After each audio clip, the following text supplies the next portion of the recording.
When you lose internet inside the house, all chaos can break loose. But in this video, I'm going to show you a few simple things that you can do to help keep this chaos to a minimum.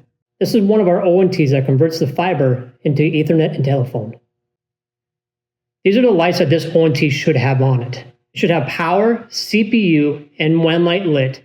And also when you are on the phone light will be lit up as well. And LAN 4 has a cable going from port 4 to the Wi-Fi router.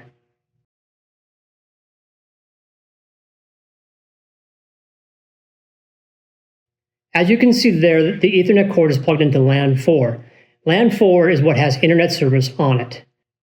The ONT has 1 through 4 ports. Only one of those 4 ports has internet service on it. There are 2 phone jacks on the back of it, but only one phone is being used on this ONT.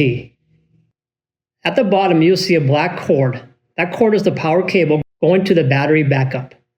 Sometimes the TSAs will ask you to power cycle the ONT. You power cycle the ONT by unplugging that black cord.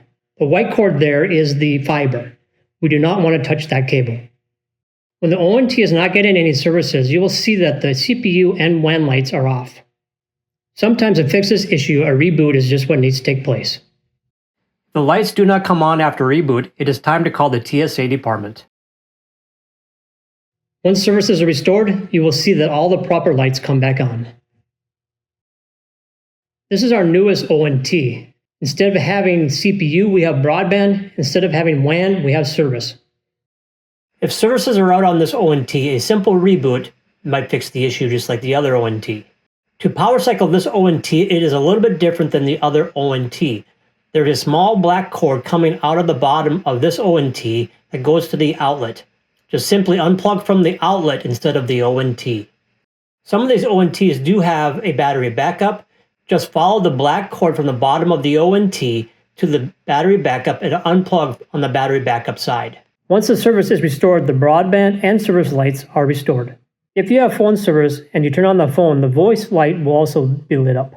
If you're having issues with your phone, one simple step that you can do is turn the phone on like you're using it and look at the ONT. If the voice light is lit up, that means the connection between the ONT and the phone is working. If the light stays on after you turn off your phone, then there is something wrong with the phone cable between the ONT and your phone. The Ethernet light is lit up because the connection between the ONT and the Wi-Fi router is working. Sometimes when the ONTs don't have power, it is because the other end is plugged into a GFI outlet. To see if this is the case, you follow the power cable to the outlet. If the GFI outlet is tripped, it will have a yellow or red light on it. Once you hit the reset button, you'll see the lights on the ONT come back on. If all the lights on the ONT are up, but you still have no internet, it could be because of the Wi-Fi router. If you see red on the Wi-Fi router, it is because it does not have service. First thing to check would make sure that all the cables are plugged into the correct ports. On the back of the Wi-Fi router, you have a WAN port. That WAN port is a connection between the ONT and this Wi-Fi router. If that is unplugged, there will be no connection, which will not give the Wi-Fi router its service. Just like the ONTs, a reboot of the Wi-Fi router can fix the red light issue.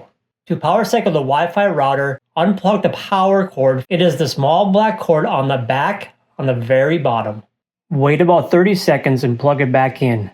After about a minute, if the red light comes back, it is time to call the TSA department.